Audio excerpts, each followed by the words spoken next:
සුබම සුබ දවසක් මගේ යාළුවෝ හැමෝටම ප්‍රාර්ථනා කරනවා. දෙමව්පියන්ගෙන් දරුවන්ට ඉටුවිය යුතු යුතුකම්, දරුවන්ගෙන් දෙමව්පියන්ට ඉටුවිය යුතුකම් අපිට එක එක තැන්වල එක එක විදිහට ලියලා කරලා තිබුණට අපි ඒක ක්‍රියාශීලීව ක්‍රියාත්මක කරන ආකාරය දැක්කහම ජීවිතේට හරිම පුදුම හිතෙන සන්ධිස්ථාන මතක් වෙනවා. ඉතින් අපේ අම්මා දළු කඩන ස්ථානෙට ගිහිල්ලා දර ටිකක් අරන් එන්න තමයි මේ අපි සූදානම් වුණේ. හැබැයි කිසිම දවසක අම්මා කෙනෙක් දරුවෙක්ට වගකීමක් දෙන්න පැකිලෙනවා, විශේෂයෙන්ම මේ ඔය මෙන්න මේ වගේ වැඩවලට. ඉතින් එයාගේ බෑග් එක පිහිය මේ ඔක්කොම අරගෙන ඉතින් අපි අම්මත් එක්ක ඔහොම ඇවිල්ලා අපේ නාවලපිටිය කුස්සියේ දර මඩුව මේ වෙනකොට දිරාගෙන ගිහිල්ලා තියෙනවා. ඒක තමයි අපි අම්ම හැබැයි උයන්නේ. ඉතින් ඒකේ වැඩ ටිකට තමයි ඊට පස්සේ අපි ගියේ. ඊට පස්සේ පුතාගේ බැට් එකට ස්ටිකර් වගේක් ඕන වෙලා තිබුණා. ඉතින් ඒ ස්ටිකර් ටික ජයතිලක ග්‍රවුන්ඩ් එකේ ඉස්සරහා තියෙන මෙන්න මේ ක්‍රිකට් බඩු කඩේ මේකේ තියෙනවා මේ ක්‍රීඩා වලට සම්බන්ධ ඕනෑම බඩුවක්. ඉතින් මෙන්න මේ කඩෙන් මෙන්න මේ පුතා තෝරගත්ත ස්ටිකර් එකත් අපි ගත්තා අපේ ක්‍රිකට් පිත්තට අලවා ගන්න. ඊට පස්සේ මෙතන තෙල් කඩේටත් ගියා අම්මා තෙල් ටික ගන්න. ඊට පස්සේ මේ අවුරුදු 15කට විතර කලින් මට හම්බ වෙච්ච මං ඉස්සලාම කේක් කාපු ආදරණීය අක්කා. කේක් කියන දේවල් මම මොකද්ද කියලා හරියට දැකලා තිබුණේ අහලා තිබ්බට. ඉතින් අවුරුදු 15කට කලින් මට මගේ ආදරණීය අක්කා කෙනෙක් අපේ අම්මා දළු කඩන ස්ථානෙට මේ කේක් වගේකුයි බිස්කට් වගේකුයි තේයි අරන් ආවා මේ සුදු අක්කා මේ ළමයි දෙන්නට දෙන්න කියලා. ඉතින් මේ ඉන්නේ ඒ ආදරණීය නිලූකා පෙරේරා ආදරණීය අක්කාගේ කෙසෙල් කොඩේ බත් කඩේ.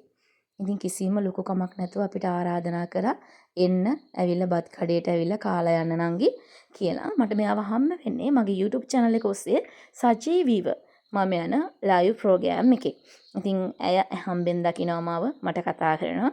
ඉතින් මේ තියෙන්නේ ඇයගේ කෑම නිෂ්පාදනය වෙන ස්ථානය හරිම පිරිසුදුවට හරිම පිළිවෙලට නාවලපිටියේ සිංහල බත් කඩයක් තියෙනවා නම් ඒ කෙසෙල් කොලේ බත් කඩේ විතරයි. ඉතින් මම ඔයාලට නම්බර්ස් ටික පස්සේ දාන්නම් බලාගෙන යන්නකෝ තියෙන කෑම જાති. මේකේ පීසා ඉදිරියට ගන්න පුළුවන්. ඉතින් මේ හැම දෙයක්ම මේ වෙනකොට හදාගෙන යන ගමන් ඉන්නේ. හැබැයි කඩේ කිසිම අඩුවක් තිබුණේ නැහැ අපිට. හැම දෙයක්ම අපිට ඉතින් හදලා කරලා අක්කා ෂෙනිකව දුන්නා. ඉතින් මේ තියෙන්නේ කෙසල් කොලේ බත් කඩේ ඔයාලට කෑම ඇනවුම් කරනවා නම් ගන්න පුළුවන් නම්බර් 1. මේ ඉන්නේ අයියා. ඒ වගේම ඊට පස්සේ මේ ඉන්නේ අක්කා. ඉතින් hina වෙවි හිටියේ. ඉතින් අපේ අම්මා මෙහෙම ඉඳගෙන ඉඳලා අපි ඉස්සල්ලාම සංග්‍රහයට ආරම්භ වුණේ මෙන්න මේ වගේ පැෂන් බීම එකක්. ඉතින් මෙන්න මේ යාළුවත් අපිව නිතරම YouTube ඔස්සේ බලන යාළුවෙක්. ඉතින් මේ අක්කිවත් මතක් කරන්න ඕනේ මෙන්න මේ විදිහ තමයි අපේ කෑම එක ඊට පස්සේ රෙඩි වෙලා තිබුණේ. මේ බලන්නකෝ මේ කෑම එක. හරි. මම නම් බීම එකක් බිව්වා. අපේ අම්මත් ඔන්න ඔය බීම එකක් බිව්වා. මං ඉස්සල්ලාම මගේ පුංචි පුතාට තමයි කන්න සෙට් කරේ. මේ ඉන්නේ මගේ කොල්ලා. හරිද? ගොඩක් කට්ටිය අහනවා දරුවකෝ කියලා. ඔන්න ඉන්නවා මගේ අම්මා. මේ ඉන්නේ මගේ පුතා. ඉතින් ඒ කට්ටිය කෑවට පස්සේ ගෙදරට ඕනේ පුංචි බඩු ටිකක් අපි මේ විදිහට ගත්තා. ඔය තියෙන්නේ අපි ගත්ත බඩු ටික. ඊට පස්සේ අපි නැවතත් මෙන්න මේ විදිහට අපේ දෙනුවන් බබා මේ ඉන්නේ. එයාට නම් මහන්සි ඇවිදලාම කාලා ටිකක් මහන්සි. මොකද වැඩිපුර මෙයා කනවා. රයිස් එහෙම කන්න හරිම ආසයි. ඉතින් මේ බීම එකක් අරන් දෙන්න කියලා තමයි කියන්නේ. ඉතින් මේ මගේ අම්මා පේනන්නේ බඩු තෝරන විදිය. ඊට පස්සේ අර අපි කලින් ගිහිල්ලා ගේන්න කිව්වේ මොනවාද? කුස්සියට අවශ්‍ය කරන බඩු ටික. ඒ ටික ආවා ගෙදරට. ඉතින් ගෙදරට ගිහිල්ලා මෙන්න මේ විදිහට බඩු ටික අපි අපේ ගෙදරට ගෙන්වා ගත්තා. ඉතින් මේ අපේ ගෙදර ගේට් එක පේන හරිය මේ විදිහට තමයි තියෙන්නේ. බලන්නකෝ මේ හොඳටම වහින වෙලාව පින්නක් යනවා මේ වෙලාවෙත් අපේ චුටි කික්කිත් ඉන්නවා ඒ ඇස්සේ. ඉතින් මේ විදිහට තමයි බඩු ටික ගෙනාවේ. මේ ඉන්න අපේ බබා මේ අපේ තාත්තා. උන්න තාත්තා දැකලා නැති කට්ටියට උන්න අප්පච්චිවත් මේ පාර බලා ගන්න පුළුවන්. හරි.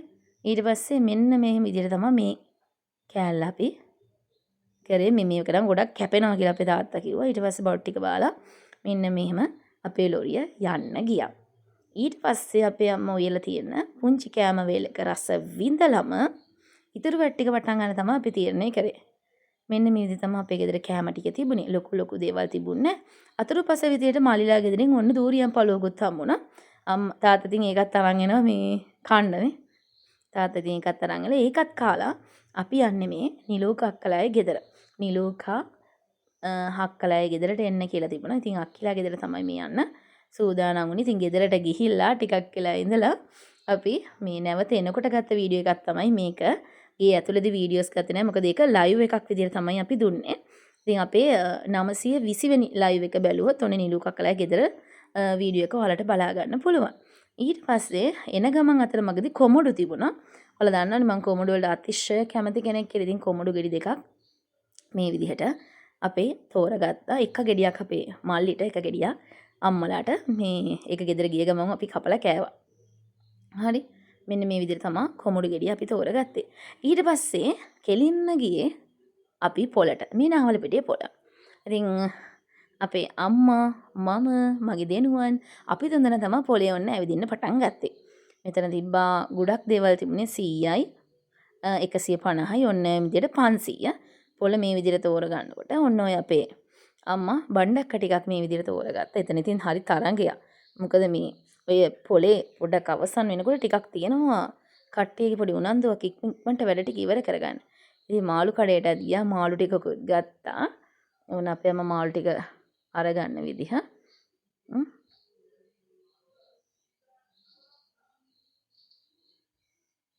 ඊට පස්සේ මෙතන මේ තියෙනවා තක්කාලි ටික තෝරගන්න විදිය. ඉතින් මේ එක තැන් වලින් තමයි එක බඩු ගත්තේ. මොකද මේ පොළවල් වල එක තැන් වල එක මිල. ඉතින් මේ මම මේ බටාන වගේ අතෝල ඊට පස්සේ මේ ටික සෙට් උන්නේ නැහැ මේ අපේ අම්මකෝ එහෙම නෙමෙයි නැටි කැඩිච්ච නැතිව ගන්න නිම්මි කියලා. මේ 500ක් ඉස්සෙ මේ අපේ මේ දෙනුවන් මේ වීඩියෝ කරලා දින අනිත් පැත්තට මාව. ඒත් ඉතින් කොහොම හරි මාව පේනවනේ.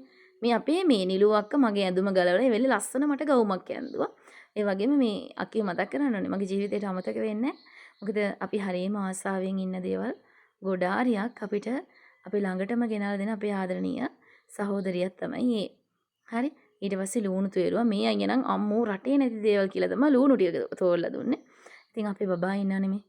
අපේ බබා නම් හරිම ආසාවෙන් තමයි මේ වැඩේ කරගෙන යන්නේ. මේ ආච්චිම්ම ගාවින්ම ඉන්නේ. ඉතින් ওই විදිහට ලුණු ටිකත් අරගෙන ඊට පස්සේ හිමින් සීරුවට පොළ පැත්තෙන් ගමන් කරන්න ගත්තා. හැමදාම වගේ අදත් අම්මගේ පිටිපස්සෙන් ඉන්නේ මගේ පුංචි පුතා දෙනුවන්. ඉතින් ඒ දෙන්නගේ ගමන කවදාවත් එක්කෙනෙක් තනියෙන් යන්නේ නැහැ. හැම වෙලේම දෙනුවන් එයාගේ පස්සෙන් යන්නේ. මෙයා අපේ බබා ගොඩාක් කැමති ක්‍රිකට් ක්‍රීඩාවට. ඉතින් මේ වෙනකොට මම ඒ වෙනුවෙන් වැඩ කටයුතු සූදානම් කරගෙන යනවා. බැට් එකක් ගත්තා. බෝල 3ක් මේ වෙනකොට ගත්තා. ඉතින් ඒක ගන්න සහයෝගය දුන්න අක්කා, ඒ වගේම ඒ අක්කා, අයියා සහ ඒ දරුවා. ඒ තුන් දෙනාටම ගොඩාක් ස්තුතියි, ගොඩාක් පිං. මට ඒ ලබා දුන්න සහයෝගයට. මොකද තනියෙන් ඒ ගමන යන්න බෑ. ඔයාලගේ සපෝට් එක නැතුව. පුංචි මගේ හිහිනක පුංචි ප්‍රතිඵලයක් පළඳල නරන්නට ඔයාලා නැතුව කිසිම හේතුවකට මට බෑ. ඉතින් ගොඩාක් අසීරුකාරයක් වුණත් දරුවන් වෙනුවෙන් කරන්න තියෙන යුතුකම්, මව වෙනුවෙන් කරන්න තියෙන යුතුකම් ඉෂ්ට කරන්න මට මගේ මල් විකුණන සල්ලි ඇති වුණා. ඉතින් මේ අම්මට කන්න මේ මාසේ බඩු ටික අරන් දාන්න තමයි ලහිලහියේ මං ගෙදරට ගියේ. ඉතින් මට පුළුවන් විදිහට අම්මට මගේ අතේ තියෙන සල්ලි වලින් පුංචියට හරි කන්න ටිකක් අරන් දෙන එක මට ලොකු භාග්යක්. මොකද දන්නවද? අපිට සාමාන්‍යයෙන් ගොඩාක් දේවල් කරන්න බෑ. නමුත් අපිට කරන්න පුළුවන් දේවල් ටිකක් තියෙනවානේ. ඒ ටික හරියට නිවැරදිව කරොත් අපේ දෙමව්පියන් අපිට සතුටින් තියන්න පුළුවන්. අපේ දෙමව්පිය සතුටින් තියනවා කියන්නේම අපේ ජීවිතය ලස්සන වෙනවා, සුබ වෙනවා සහ සතුටින් ගෙවන්න පුළුවන්කම ලැබෙනවා. ඉතින් ආයෙත් ට්‍රීවිල් එකට නැගලා මේ යන්නේ අපි පොලේ බඩු ටික අරගෙන ආයෙ ගෙදරට. ඉතින් මට දැනෙන සතුට කිව්වොත් මම මගේ පුතා හම්බ වෙන්නලා හරියටම අවුරුද්දයි මාස 3න් තමයි මේ ත්‍රිවිල් එක ගත්තේ. අද මේ වෙනකොට කිසිම ෆිනෑන්ස් එකක් නැතුව අපේ කියලා රෝද 3කින් කාටවත් කිසිම කරදරයක් නැතුව හරි ආඩම්බරෙන් යන්න පුළුවන්කම ලැබුණා. ඉතින් මේ යන්නේ අපි කලින් දවසේ කොටන්න දුන්නු මිරිස් කුඩු ටික ගන්න. මෙන්න 180යි. හරිද? මේ කොටන්න. ඉතින් මෙන්න මේ කඩේට තමයි අපි ගියේ. ඉතින් මේක තියෙන්නේ නාවලපිටිය ටවුන් එකේ වාසනා බේකරි එක ඉස්සරහා. එහෙම නැත්නම් අපි කියනවා මෙතනට මේ අර ගොඩාක් පරණම නාවලපිටිය පරණම කඩේ කියලා තමයි මේකට කියන්නේ. ඉතින් අපි බබා මෙන්න මෙහෙම අඹරලා කරලා ගත්ත මමත් ඉතුරු සල්ලි අරගෙන මෙන්න මෙහෙම කොල්ලත් එක්ක යනවා. ඉතින් හරි සතුටුයි මේ පුතත් එක්ක ගෙවන කාලේ සහ මගේ අම්මත් එක්ක අප්පච්චිත් එක්ක ගෙවන කාලය. තනියම ඉන්නවට වඩා මෙහෙම ගිහලා ඊට පස්සේ පත්තිනි අම්මගෙන් ආශිර්වාදයක් ගත්තා. මේ පත්තිනි දේවාලේ. ඉතින් පත්තිනි දේවාලෙට ගිහලා ආශිර්වාදය අරගෙන තමයි අපි නැවතත් අපේ ගමන ආරම්භ කරේ. ඉතින් මෙයාට ඕනේ ගියා පොඩ්ඩක් අයිස්ක්‍රීම් එකක් ගන්න. ඊට පස්සේ ඉතින් එයාගේ මහන්සිය නිවෙන්න යට අයිස්ක්‍රීම් එකකුත් අරන් දීලා අපි දෙන්නත් එක්ක නැවත ගෙදරට පිටත් වුණා. මේ නම් හරිම අමාරු වෙලාවක්. තව පුංචි වෙලාවකින් මට ගෙදරින් පිටත් වෙන්න තියෙනවා කියන හැඟීම දැනෙනකොට මාරම අමාරුයි. ඉතින් මේ විදිහට මගේ සහෝදරයත් එක්ක තමයි මම නැවතත් අවිස්සාවෙල්ල බරා ගමන් කරේ. ඉතින් මේ වීඩියෝ ක්ලිප් එක ප්ලේ වෙනකොට මම අවිස්සාවෙල්ලේ. ඉතින් මේ වෙනකන් මගේ අම්මට, මගේ තාත්තට, මගේ පුතාට, මගේ සහෝදරයට පණ වගේ ආදරේ උසන්න.